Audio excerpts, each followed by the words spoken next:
You gotta see this next mod because it might just save your life. So for phase 3 of our Project Stinger, we're going to work on the brakes. Our friends at R1 Concept hooked us up with a great brake package. These are their Geo Carbon rotors. They are cross-drilled and diamond slotted. And for their pads, we chose their OEP pads, which basically are, again, a kind of street. We're going to start with removing these pins. These hold the pads in. And then we're going to remove the brake line from the shock mount, and then we will get the caliper off so we can replace the rotor. And just like that, the pad will come out. And then do be ready to catch the caliper after you remove this one.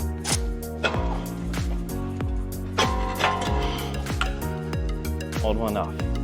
So you can see here's the stock rotor and then the new aftermarket rotor.